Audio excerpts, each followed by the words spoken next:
Welcome back, in this case to my kitchen, as I make a cup of tea and we get ready to talk about some practical tips to stay in the light during Sagittarius. So do you want to join me in a cup of tea, get a cozy blanket, and I'll see you in a minute.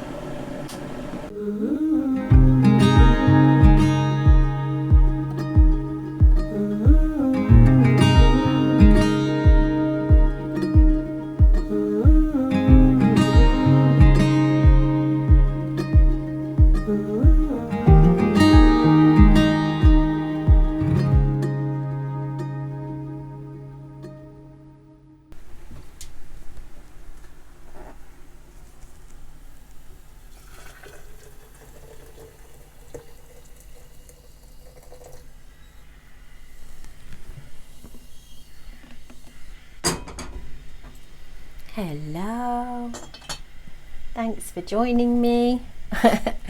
Welcome to my baby kitchen and to Ibiza in the new moon in Sagittarius.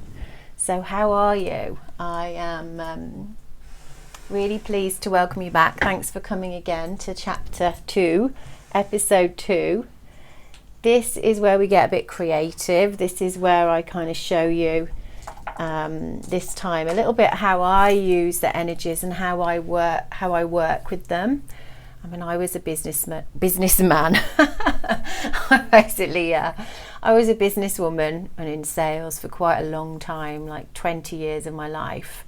So changing the way I do things has been an ongoing practice, and why I love the lunar cycles is because they're so feminine and they focus very much on tuning in instead of building. So the premise of all of my work, the foundation of all my work, all that I channel, all that I've been doing for the past 13 years since my own awakening, is it's based on the fact that we have an innate superpower, we have an innate blueprint, and all we have to do is get out of our own way and learn to listen to that blueprint, to listen to the cycles that show us how to get out of our own way and how to stay in the flow, always in a slightly subtle different way. And when we come to Sagittarius, we truly are stepping back into the light of our new growth cycle. So of all the months to really tune in and learn this new way, it's now, because your future, your coming year is based upon how connected you are to the light now and how much you're listening to it. So it's really important to stay unattached to the judgments we have about the outside world, because the outside world is changing. Modern life is changing. We're seeing, big chains of stores collapsing, airlines collapsing, everything that grew too tall, too overtly masculine, we could say, is coming down. And so clearly there's a femininity that needs to come into the world, and the lunar cycle helps us tune into that, tune into our innate blueprint, which, if you join me in my coaching program, which always starts in January every year, you'll really get to master how to connect to that. I touch on it in these videos, but if you want to go deeper, then tune into some either group coaching or some one-to-one coaching with me. Very reasonably priced, because I'm, my life is very simple. You see me in my kitchen, but actually this is a one-room house. I made massive steps years ago to make space for this very time, because I knew it was coming. So yeah, get ready to really feel and tune in. So what I'm going to do today, if I kind of make a cup of tea, in a minute I'm going to show you a creative space that I've set up, and just how I focus and how I use my focus and my masculine energy, instead of trying to build, how my higher mind and how my guidance is showing me how to focus into releasing resistance instead of building, because as you release resistance, your blueprint, and fueled by your feminine energy, which is your allowing and your release of resistance, things start to emerge. I always get a little bit orgasmic when I talk about these things, because it starts to happen in my own body. It is an alchemical shift in the body when we stop from trying to build, and we know that something wants to get built through us, and that our blueprint is our inner divine masculine, whether you're male or female, and that by relinquishing control and sitting back a little bit more, as if you're in first class or business class, then gradually, you know, you witness that energy coming through you, through the blueprint, and then you start to grow and flower. It's quite a miracle, really. So what I'm going to show you today is some practices on how to stay in the light by literally clearing away the darkness and breaking blockages down, breaking stuck areas down. We're going to have a little look at how you can perhaps create something new, working with this philosophy of not building, but more so breaking down. We're also going to have a look at how you can create a sacred space, so that every day you've got that outward reflection of this profoundly sacred time of the year. So instead of again running forward, you're going to be tuning into this gorgeous sacred space, maybe with some oracle cards, some crystals, some candles, choosing a beautiful color that you love. And then we're also just going to look at playing as well, and how it's really important to just let our nature through at this time. If you watched the previous video, then you saw me frolicking around in the forest and having a wonderful time, and creating this body of work is really giving me that opportunity to play. It's, you know, I'm compelled to create this work, and in creating it, it's getting more and more playful, which is my nature. So I invite you to also step into some playful practices that will help your nature be empowered and speak to you. So instead of trying to build towers, which clearly are coming down all over the planet, we're more so giving space to our nature to come through and speak to us. Our unique nature, our unique essence, it's brilliant, it's profound, it's perfect, and it's been held inside your cocoon. And it needed to be. And as you release the resistance that built that cocoon, you start to see the power of who you really are coming through. So yeah, it's going to be fun. I do sit at my desk, and quite often I sit at my desk when I'm doing one-to-one clients, because I work online a lot now. Well, I have done for about 6 years. But I also do a lot of creating on the floor. I do a lot of creating in a kind of messy, chaotic way, with a question in my heart, like what am I being shown, or what is this moon about? So I'll show you how to use questions to allow guidance to come through. And it's not just about finding out now. It's like, I'll ask a question, I'll loosen my control, and then I'll leave it a few days or even a moon cycle to find out what might come through and what synchronicities might occur. And even then, I'm going to sit back in my feminine and say, you know, if that's really meant for me, a lot of it is going to form naturally, or it's going to feel playful. It's going to feel fun. It's going to feel like I'm receiving it and that I'm in a magical energy. If you're feeling struggle or doubt or fear, you flicked into your cocoon energy, and it doesn't mean that thing that you're doing is wrong. It just means you're doing it in the wrong way. So it's not what you do, it's how you do it. And if you can release the control and the judgment on everything in your life, and more so inquire, you know, how could this be serving me? What is the universe trying to show me? Then you're not attached to an outcome. You're more so really curious as to the magic that's occurring. So yeah, grab your tea and come and join me. I say by the fire, it's not lit because it's daytime, and it's nice to air the house in Ibiza in the daytime. So we always have our windows open, our doors open, because it can get quite mouldy. So I clean in the morning, and then about 11 o'clock in the morning I start work, which is around the time it is now.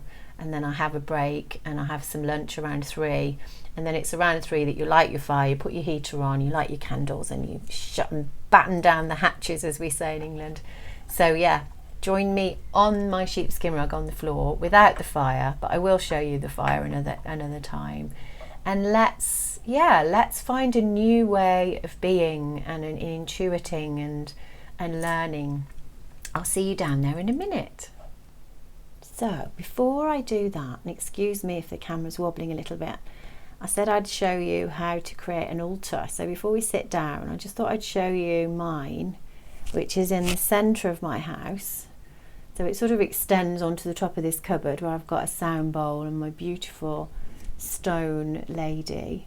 And then it comes into these arches, which I had made in the house when I moved in here 8 years ago. And this becomes my central theme for each moon. So as you can see, I've got a candle lit there. Let's get in a bit closer. I have a beautiful oracle card, which is telling me today that I am blossoming, to be patient. I've got some frankincense here, which I've got a beautiful burner for, like a Moroccan burner. Usually a couple of crystals, ones that I feel connected to. There's a little like pottery sort of flower. Rose from my garden. A beautiful Lakshmi that a friend of mine sent over, and another friend of mine brought over to Ibiza when she came. I've got some lovely pine cones, which in spiritual sense represent new beginnings, renewal, and then a lovely card from another friend. So yeah, I've also got very near at hand, I use Florida water, which smells completely divine, and in the morning I'll just splash that onto my hands and maybe pat it around my neck. And it just helps me tune in if I'm looking at a card. It just, a sacred scent really opens up your senses and helps you feel more connected. I also work with Palo Santo and sage, so that's on the table next to the altar. And then if you want some help creating altars, I bought myself a book actually many years ago. This is a really beautiful book. Nancy Brady Cunningham and Dennis Geddes, a book of women's altars, but you know, you could apply that to anything, to anyone. How to create sacred spaces for art, worship, solace and celebration. Suddenly I see opportunities for altars, I haven't got my glasses on, at every intersection of creation. That's what that says there, sorry, camera work. And it's got lots of beautiful guidance in there, how to work with altars, different seasons, different cycles, to ask different questions, to work with different themes. So that's how I want to start, just share that with you. And this is where I will sit in the evening. I've got my chair pulled up there usually, and it just gives me a really strong sense of connection, inner connection and faith. So that's tip number 1.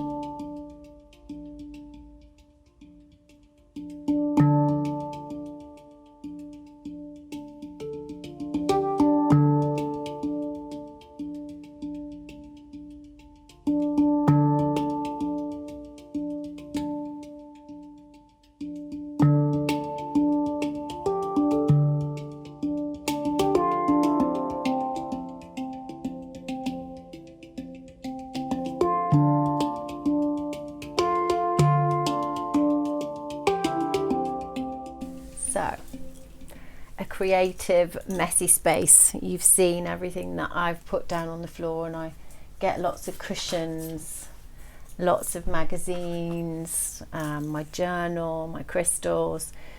Specifically around the new moon is where I'm really asking questions. You know, like I said earlier, what are you showing me? What is this moon about? How does this relate to my to the ideas that I've got consistently running through me? So maybe you're working through a particular relationship problem, maybe you're working through lack, or how to handle money, or you want to start a new business. Whatever it is, you can work with the moon cycle, and specifically each moon cycle you can work differently because the energy is different. So with Sagittarius, we're asking, what is my truth? How can I be freer in my everyday life? How can I release my natural energy so that I infuse my blueprint with my nature and superpower my life? So I looked at the altar, which is up here, which is absolutely beautiful. One of the other things that I showed you on the floor was some journals. So I have a multitude of journals. If I could show you all of them, we wouldn't have time, but these are the ones I'm currently working with. There's a really beautiful sacred one that I got when I trained as an oracle reader many years ago, and I still work with this because it's still got pages free. When I'm tuning into something very sacred, I'll work with this one. I've got one given to me by a beautiful friend that runs her business in London, AMCK Fit. If she's watching, I'm trusting my dopeness, thank you. And in here I always do my to-do lists, and I do them in circles. So that's something else I teach in the coaching program, how to work always in circles. So I've got my moon diary as well from Yasmin Boland, looking to get a new one of these for 2021. Don't know when you're watching this, but it's 2020 now. And also a nice book with write it down on. So around new moon I'll be asking the questions. So I'm working on the launch of the coaching program at the moment, so I'll be asking those questions around the Sagittarius new moon of, what is it specifically I can focus on that will bring my truth into the world? What do you recommend I work on specifically? What do you recommend I tune into? What should I be doing with my days to allow my truth to come through? Because it's not just about hard work. It really is about receiving and allowing in what wants to come and clearing your perception so you can actually see the wood for the trees. So I'll sit in the morning, and I'll be doing that around the new moon. I will sit with my oracle cards. You saw these as well. This is what I use in my work, and I use these for myself all the time. I'll pick a card. Acknowledgement. I'll pick a card every day. I've always got crystals around me. These are from Crystal Mountain in Ibiza. If ever you get a chance to go, take me with you. It's amazing up there.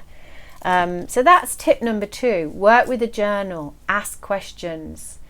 Follow up with yourself every day on what's coming through, so you keep a track of it and you don't just forget, because the art of working with your blueprint, working with your intuition, is remembering and not forgetting, because quite often we just let everyday life get in the way. So the art of journaling every day is specifically about remembering and keeping these things in your focus. Otherwise you'll forget, and you'll reprioritize life and put yourself last.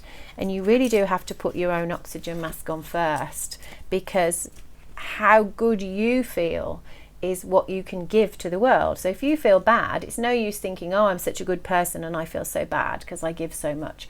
You're not giving purely. It's not a good intention. It's not a good energy. So you must fill up your cup. That's the first tip. Sorry, the second tip. So the first tip was journaling. Then we have keeping a journal. If you want to learn more about that with me, then join the Patreon page or the Facebook group, and we'll be learning more about that in the coaching program as well.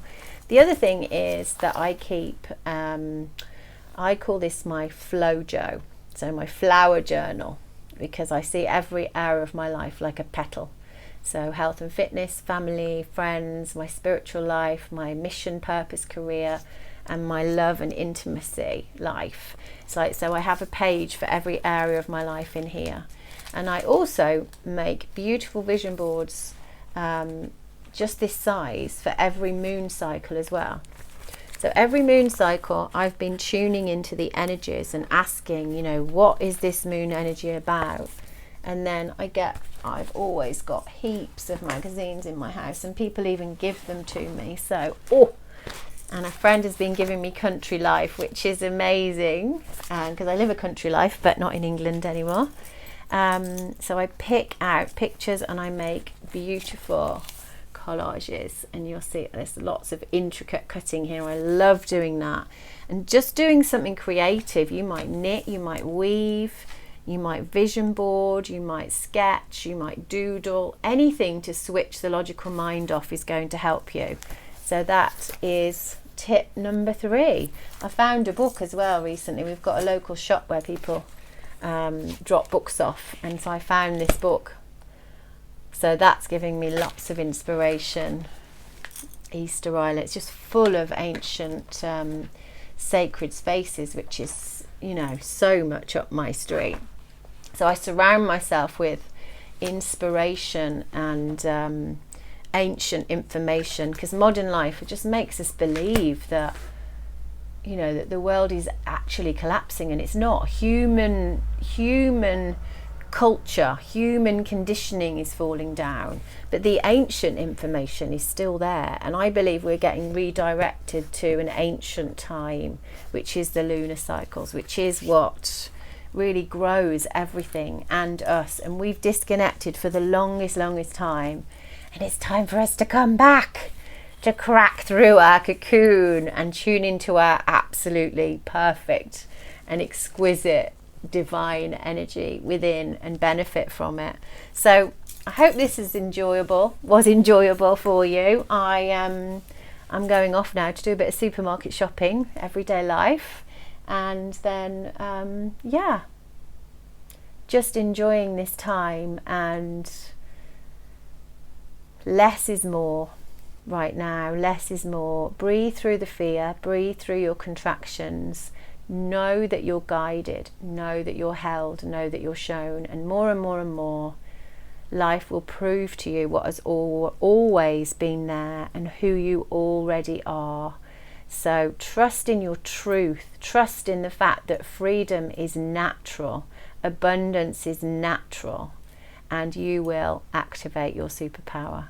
I would love to have you join me in the coaching program, which can either be done, as I say, with a group, or it can be done even more deeply one-to-one with a monthly online or in person, if you can get here, session, an hour and a half a month, with lots of online support. The other thing that I do is read people's blueprints. So if you just want a one-to-one session, or if you'd like to work regularly, just, you know, not in a particular way, but just someone to listen to you and read you, then I work with my cards, and we can do that whenever you wish. So thank you so much. If you'd like to register for the coaching program, which will be launched and announced about 4 or 5 days after the new moon, then just message me or put a comment below, and I will get the information to you, which is all emerging within me at the moment. Every year I create a new body of work, a subtle change, a more authentic version of me and what I'm shown. So thank you so much for flying with me, butterfly. I wish you a gorgeous month, and I'll see you in the new year. Mwah! So much love, so much love.